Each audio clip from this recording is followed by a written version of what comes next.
बिस्मिल्लाहिर्रहमानिर्रहीम। आप सबका बहुत बहुत शुक्रिया यहाँ तशरीफ लाने के लिए।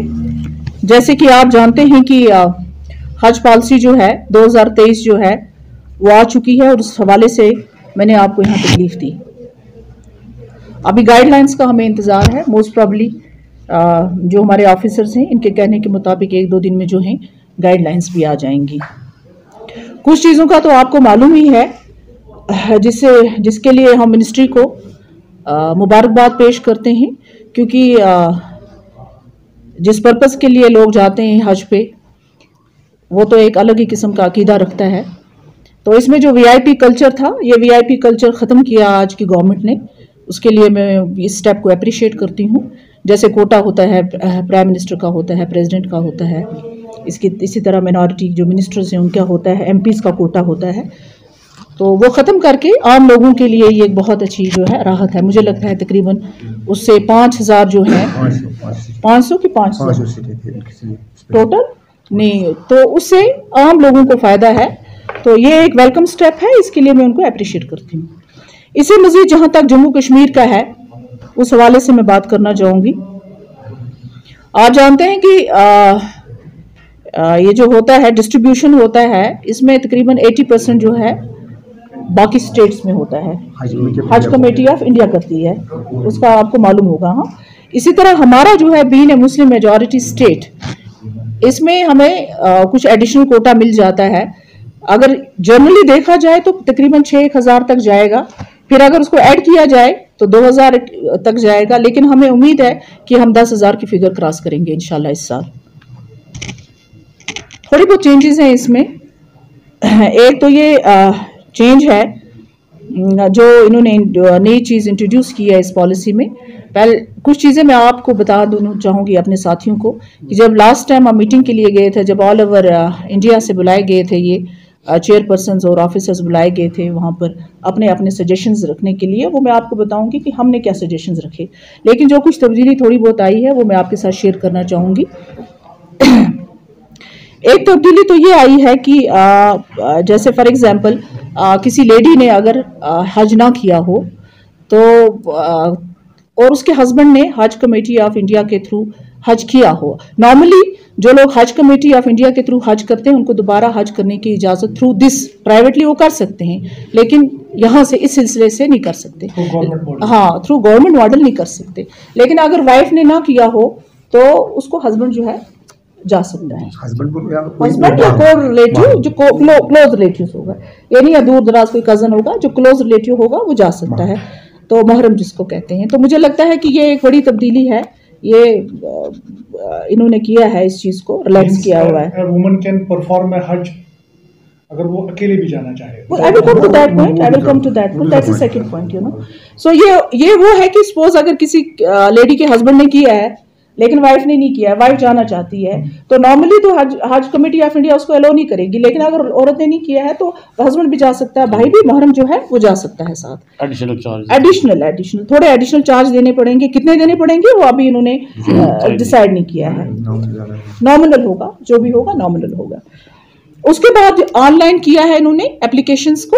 आपको पता है पहले जो फीस हुआ करती थी 300 लिया जाता था नॉर्मली, आज उन्होंने फ्री ऑफ कॉस्ट किया है। और आपके थ्रू मैं तमाम लोगों से गुजारिश करती हूँ कि अगर आपको कोई डिफ़िकल्टी होती है ऑनलाइन फॉर्म भरने में तो आप जो है यहाँ से भी कलेक्शन कर सकते हैं, हज हाउस से भी कलेक्ट कर सकते हैं। तो और कोई फीस भरने की ज़रूरत नहीं है आपको।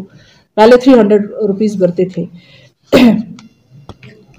इसके बाद जैसे पहले जो औरतें थी उनके साथ ज़रूरी था कि कोई मर्द जाए, हस्बैंड भाई जो वो जाए, लेकिन अब 45 साल एज जो है उससे ऊपर अगर औरतें ग्रुप में जाना चाहती हैं तो वो 4 औरतों का ग्रुप जो है वो जा सकता है, एज ग्रुप भी वो जा सकती हैं, तो किसी महरम की ज़रूरत नहीं पड़ेगी। ये एक तब्दीली आई है इसमें। एक वेबसाइट है जो कि यहाँ शेयर करेंगे और मैं अपने ट्विटर पे भी डाल दूंगी, उसमें www.hajcommittee.government.in आप इससे फॉर्म डाउनलोड कर सकते हैं। और याद रखें कि जो तारीख जो है आई थिंक वो 10 तारीख है, लास्ट 10 मार्च, तो इसलिए लोगों को जो है इसमें करना चाहिए। साथ में अगर किसी को पासपोर्ट में कोई प्रॉब्लम आ रही है तो हमारे ऑफिसर्स यहाँ हैं, वो उनकी हेल्प करेंगे उस चीज़ को एक्सपेडाइट करने के लिए। अगर किसी को कोई इशू आ रहा है पासपोर्ट का, एक्सपायरी हो, किसी का एक्सपायर हो, किसी का रुका होता है, कई सारी चीज़ें होती हैं, वेरिफिकेशन के लिए होता है, या किसी की डेट वो एक्सपायर हो गया है तो हमारे ऑफिसर्स यहाँ पे हैं, वो यहाँ आ सकते हैं, उनकी मदद यहाँ पे हो सकती है। हाँ, अब यहाँ पे कुछ प्रायोरिटीज़ हैं जो सबसे नंबर 1 प्रायोरिटी जो है, जो 70 साल से ऊपर हो। आपको याद होगा लास्ट ईयर कोविड की वजह से एज का कुछ इशू था कि क्या क्या एज थी कि किस तक जा सकते थे, 60 तक। लेकिन इस बारी जो है ऑब्वियसली अनलिमिटेड है, इसमें कोई ऐसी चीज नहीं है। अगर 70 अबो उनको फर्स्ट प्रायोरिटी दी जाएगी, उसमें पूरा नहीं होगा। इसके बाद नंबर 2 जो है सेकंड लिस्ट में जो आता है वो लेडीज आती हैं, फिर विदाउट दिस जिसका मुहर्रम ना हो साथ, उसको नंबर सेकंड प्रायोरिटी विदाउट कुरा होगा। Then comes the general category. तो इस तरह से कैटेगराइज किया गया है इसको।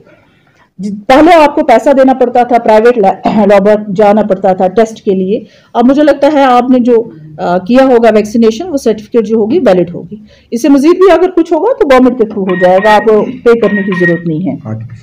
RT-PCR आपको पता ना कोविड के रिलेटेड है, अगर करना पड़ा तो वो फैसिलिटी आपको गवर्नमेंट प्रोवाइड करेगी।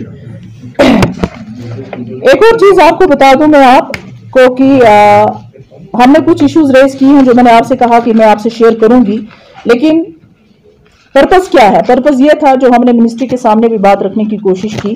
हमारे यहाँ जो है, मैं जम्मू कश्मीर की बात करूंगी तो पिछले 3 साल तक ना कोई कमेटी थी, ना कोई चेयरपर्सन था। आपको पता होगा कि 3 साल के बाद जो है ये प्रोसेस शुरू हुआ। तो मैं और मेरे जो साथी हैं इंक्लूडिंग अवर ऑफिसर्स, हमने अपनी तरफ से भी गवर्नमेंट ऑफ इंडिया के सामने बहुत सारी बातें रखी जो मैं अभी आपके साथ शेयर करूंगी।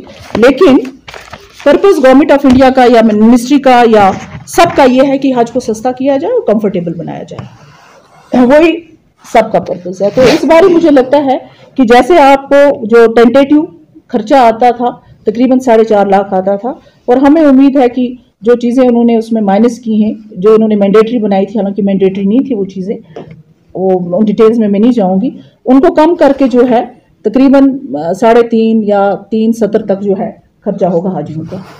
एक 70-80 हज़ार का जो है उनको फायदा पहुंच सकता है। यहाँ मैं आपको बताऊं कि हमने जो इश्यूज रेज किए थे मिनिस्टर के सामने, वो ये था, सबसे पहला हमारा इशू ये था कि बाकी मुल्कों में जितने बाकी मुस्लिम ममालिक हैं वहाँ पे आपको सिंगल बस सर्विस होती थी अजीज़ा से लेके यहाँ तक हरम तक, लेकिन ये पूरे इंडिया पे अप्लाई होता था कि आपको 2-2 बसेस चेंज करनी पड़ती थी, तो लोगों को बहुत डिफिकल्टी होती थी। तो हमने बड़ा एम्फेसाइज किया इस चीज़ पे, और हमने रिक्वेस्ट किया कि जिस तरह बाकी मुस्लिम ममालिक है इसी तरह हमारे भी है कि 1 बस सर्विस होनी चाहिए। तो मुझे लगता है कि उसको गवर्नमेंट कंसिडर कर रही है। दूसरा जो है हमारा एयरलाइंस का मसला था। अक्सर ये मुझे ट्विटर पे भी और कई लोगों ने मुझसे बात की, मेरे साथियों से बात की कि जो यहाँ से सर्विस हम प्रोवाइड करते हैं वो जरा कंफर्टेबल नहीं होती। तो हमने कहा कि जिस तरह बाकी आप इंडिया में जो सर्विस प्रोवाइड करते हैं वो सर्विस हमें दीजिए, एयर सर्विस, क्योंकि हाजी तो पे करता है इसके लिए, लेकिन अगर कंफर्टेबल नहीं होगा, लंबा सफर है, तो कोई इसका फायदा नहीं है। मुझे लगता है कि उसको भी कंसिडर किया जाएगा। उससे मजीद जो है जो किराया लगता है, एयर फेयर जो लगता है, वो थोड़ा कश्मीर के लिए थोड़ा सा ज़्यादा था, वो भी हमने उनको रेज किया। मुझे लगता है, मुझे उम्मीद है कि इसको कंसिडर किया जाएगा। और ये जो चीज़ें थी मैं जम्मू कश्मीर के हवाले से हमने रखी उनके सामने। 1-2 चीज़ें और हैं कि इस बारी जैसे यहाँ से हमारे बहुत सारे खुदामुल हजाज जाते हैं, उसमें अभी थोड़ा सा क्लैरिटी की ज़रूरत है। आई थिंक गाइडलाइंस में क्लैरिटी हो जाएगी, लेकिन गवर्नमेंट ने एक अच्छा इनिशिएटिव ये लिया है कि डायरेक्टर लेवल का आदमी जो है वो जाएगा उनके साथ, वहाँ उनकी एक्टिविटीज़ प्लस हाजीज जो हैं उनको वहाँ पर प्रॉपर फैसिलिटीज़ मिल रही हैं कि नहीं, उन दोनों चीज़ों को जो है मॉनिटर करेंगे। तो ये सब था जो मैंने आपके सामने रखा। इससे मजीद जो है यही है कि कोई भी डिसेबिलिटी वाला हो जो चल ना सके, प्रॉब्लम्स हो, तो उसके साथ जो है एक बंदा जा सकता है एज कंपेनियन। हाँ, इसी तरह अगर 70 साल से ऊपर है कोई, तो वो भी चाहे तो कंपेनियन रख सकता है। कंपेनियन ऑब्वियसली ज़रूरत पड़ता है। तो ये तो कुछ छोटी छोटी कुछ चीज़ें हैं जो सामने, अगर आपका कोई सवाल हो तो। मैम आपने भी बताया औरत जो है वो ग्रुप में जा सकती है। वैसे मैं मसलक पे बात नहीं करना चाहती हूँ, लेकिन अगर ये अंडरस्टैंडिंग जो होती है ना, ये सिर्फ है यहाँ से हम नहीं है जब तक कि सूदिया की गवर्नमेंट जो है उसके साथ कोई एग्रीमेंट ना हो।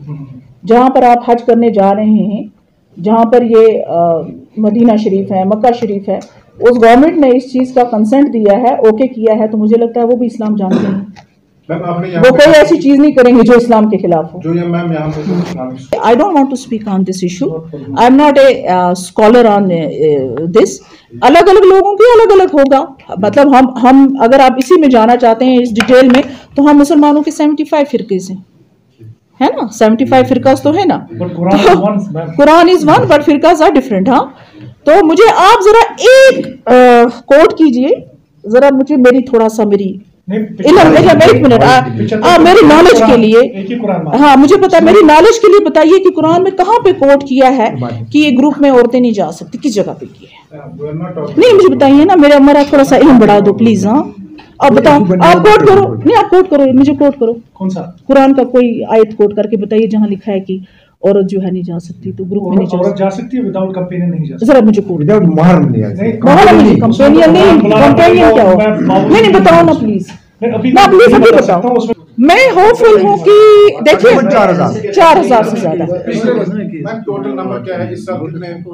देखिए जो शेयर बनता है ना, एज पर शेयर बनता है, एक मिनट, एज पर शेयर बनता है 5,600, लेकिन बीइंग मुस्लिम मेजॉरिटी स्टेट ये 2,000 हमको ऐड करते हैं, लेकिन बाद में कुछ ड्रॉप हो जाते हैं, तो हम ये उम्मीद लेके चलते हैं कि हम 10,000 तक फिगर क्रॉस करें। 10,000 से ऊपर भी हमारा है, वी आर होपफुल कि इंशाल्लाह जो है 10,000 से ऊपर हम क्रॉस करेंगे। और दूसरा, आप सब मेरे भाई हो, शायद कुछ लोग मुझसे छोटे भी हो उम्र में, तो औरत की तो बड़ी रिस्पेक्ट है जनाब, औरत को अनटचेबल मत बोला करो, औरत की बड़ी रिस्पेक्ट है। प्रॉफिट मोहम्मद सल्लल्लाहु अलैहि वसल्लम जो हैं हजरत फातिमा के लिए खड़े होते थे, अगर औरत इतनी बुरी होती तो फिर प्रॉफिट की बेटियां क्यों होती? सो प्लीज हम कभी और डिस्कस करेंगे इंशाल्लाह, तब मैं भी पूरा पढ़ के आऊंगी। हम आप भी पढ़ के आना, ठीक है ना जी। हमें इस डेट को यहाँ आना है, इस दिन को हमें टेस्ट करना है, तो और हमारी फ्लाइट इस दिन को होगी, और जिसका किसी का हमें पॉजिटिव भी आ गया 2-4 का, तो लेकिन शुक्र है कि यहाँ का कोई नहीं था, कुछ 2-4 लोग थे वो लद्दाख के थे, उनको यहाँ ही हमने इसलिए करवाया था, तो जो ही उनका नेगेटिव आया तो हमने उनको भेज दिया।